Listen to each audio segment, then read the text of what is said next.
Kuryamana n'abagore cyangwa abakobwa benshi ni bimwe mu byo abantu benshi bafata nk'ibibatera ibyishimo, kuko kenshi ababikora baba bavuga ko bari kwishimisha.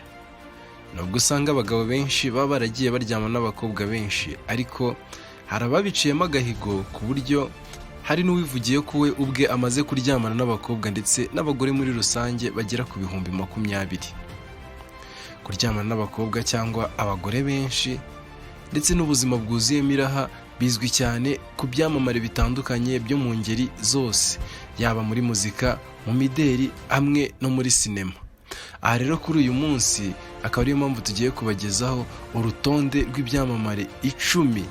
Urutonde rw'ibyamamare 10 byaciye agahigo ko kuba byararyamanye n'abakobwa benshi cyane, kuko benshi ndetse n'abagore benshi cyane bishoboka, haba abo babikoraga mu buryo bwo gusambana yewe cyangwa se hari nabo bagendaga bashyingiranywe nabo mu gihe kigiye gitandukanye.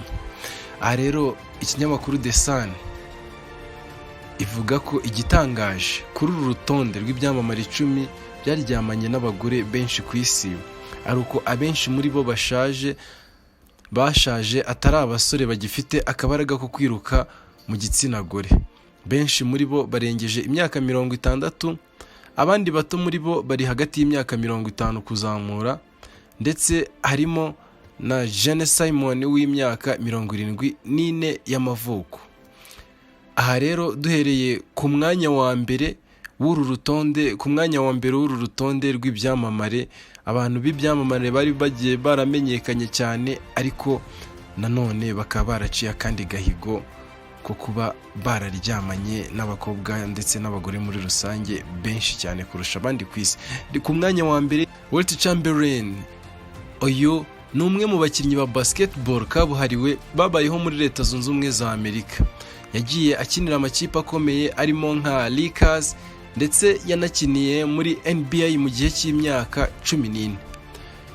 Chamberlain waharuriye inzira benshi mu birabura bakina basket, yaciye agahigo ko kuryamana n'abagore bangana n'ibihumbi 20. Mu gitabo yasize yanditse mbere y'uko yitaba Imana mu 1999 cyitwa A View from Above, yavuze ko ikintu yishimira cyane yakoze ari ukubasha kuryamana n'abakobwa benshi cyane, ndetse bose akabasha no kubanyura. Kugeza ubu nta cyamamare kirabasha kunyura kuri Chamberlain mu kuryamana n'abagore benshi ku isi. Uwo ngo rero akaba ari we wahise uca agahigo ko kujya ku mwanya wa mbere, ku buryo no kugira ngo hazaboneke undi muntu uzamusimbura bizagorana, kuko abamukurikira bose nabo bigoranye ko hari uwamushyikira. Umukurikira ku mwanya wa kabiri harimo uwitwa Warren Beatty. Warren Beatty ni umukinnyi wa filime unazitunganya. Warren Beatty aza ku mwanya wa kabiri mu byamamare byaryamanye n'abagore benshi ku isi. Warren Beatty yatangaje ko yaryamanye n'abakobwa ibihumbi 12. Uyu musaza w'imyaka 85 kuri ubu yatanze ubuhamya avuga ko yatakaje ubumanzi afite imyaka 16 y'amavuko, ndetse aryamana n'abakobwa ibihumbi 12 mbere y'uko arushinga n'umugore we Annette Bening. Warren Beatty yanaciye agahigo ko kurushinga afite imyaka 55. Aha akaba yari amaze kuryamana n'abakobwa bagera ku bihumbi 12 bose. Ku mwanya wa gatatu hari uwitwa Charlie Sheen.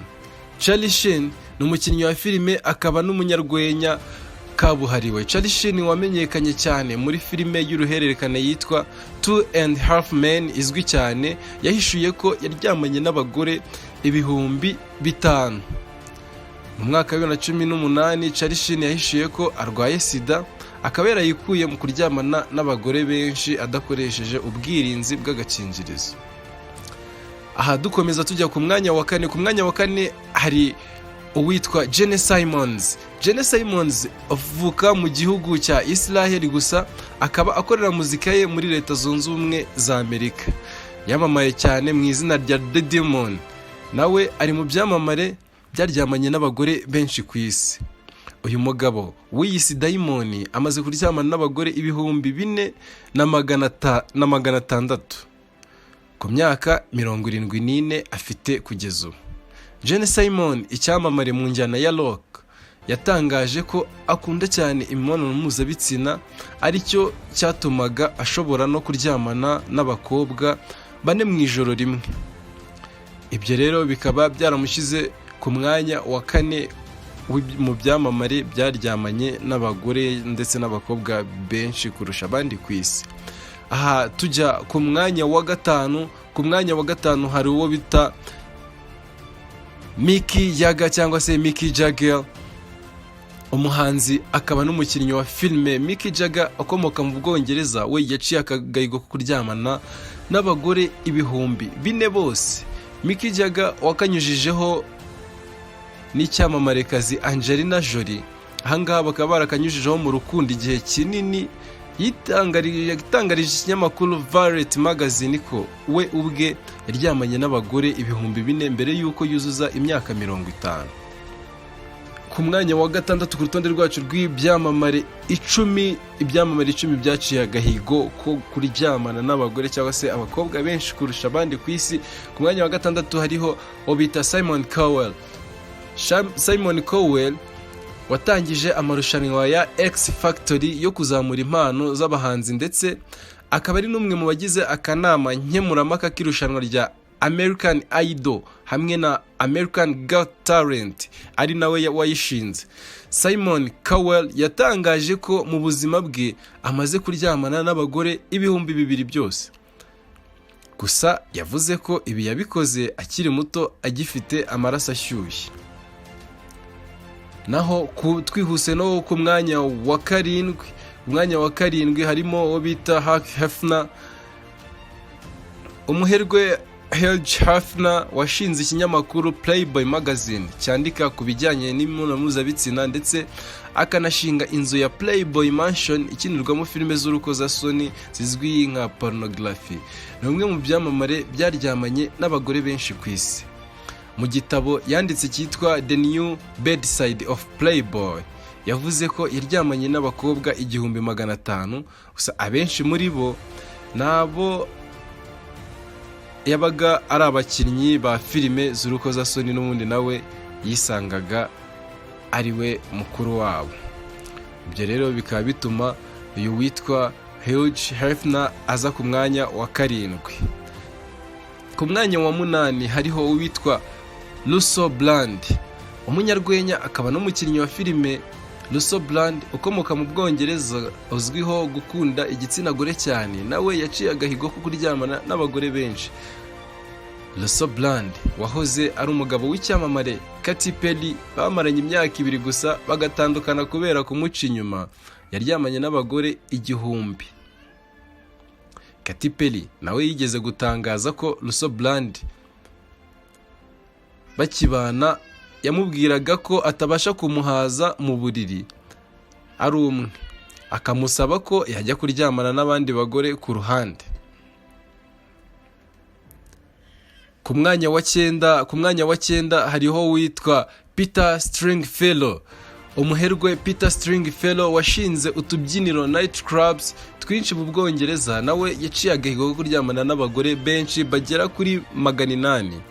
Peter Stringfellow yatangaje ko byibuze ku munsi umwe yabashaga kuryamana n'abakobwa 5 akiri umusore.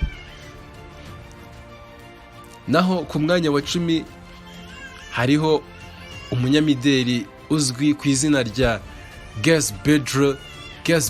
Rero umunyamideli Gus Bedro ukomoka mu Bwongereza wamamaye mu kiganiro cya Geordie Shore cyanyuraga kuri televiziyo mpuzamahanga ya MTV, niwe cyamamare kiri ku mwanya wa 10 mu byamamare byaryamanye n'abagore benshi ku isi.